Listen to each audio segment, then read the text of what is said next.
Hey, Rideshare Commando here. So, I wanted to wait until everybody else put up their videos about 180 days of change. And I've actually been meeting with some Uber staff just to get some clarification on a few items. Now, first, getting tips is nice. Seriously, that pays for the majority of my gas every day. It's freaking awesome. Getting tips with Uber on top of the boosts that they offer, yeah, that's been good. It's been very good to me. Usually, I only get cash. Like a rider will give me $5 here, $2 there, whatnot. But the tipping in app, I still get the cash money, but I also get tips inside the app too, which is really sweet. Now, as far as Uber and Lyft go, their ratings are very different. And it's not different in, 4.6, you're still canceled, no matter what. But Lyft people tend to either rate 5 stars or they tend to be extremely critical.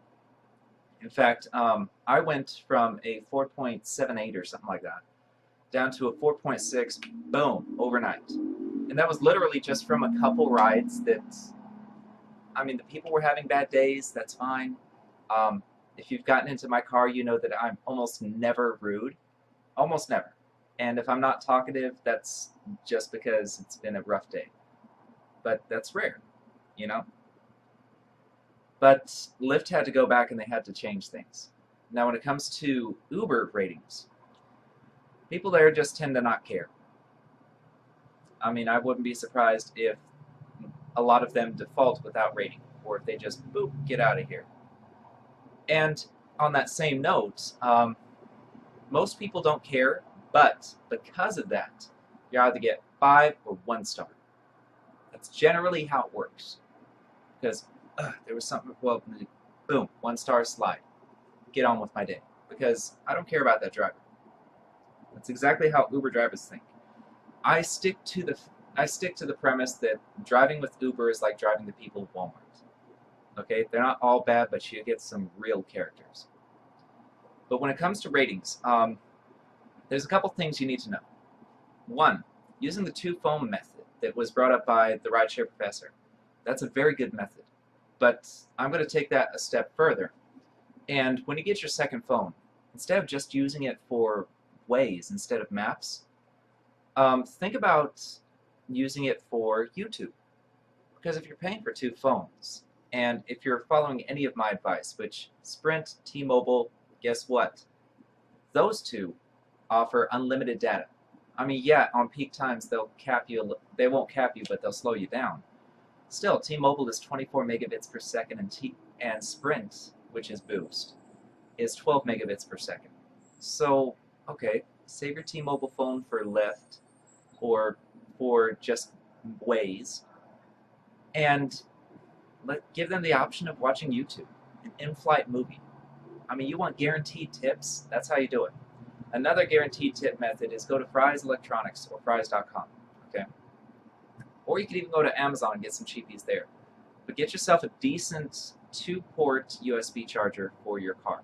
You know, the socket chargers for when people used to light their cigarettes from the cigarette lighter. So use one of those and get the 2 ports, make sure they're 5.1 amp each, and get yourself a $3 to $5 Droid USB and a $3 to $5 Apple USB. Okay, and if you want to get super ambitious, spend the $12 and get the newest Apple iPhone charger. Okay. Now, why are you doing this? Because when they get in, even if they never use the charger, the fact that you have the charger and the fact that you might have a hotspot, yes, you're going to get tips. So it's not only tips, it's ratings. Because if you can maintain a 4.8 rating, the higher your rating when they get into your car and when they see like you on the app, then the better their mood is going to be. Because if they see that you're 4.65, that's pretty low for a driver. And they're going to walk in with a negative attitude. So get your rating high, keep it high. And then you'll get some extra tips too.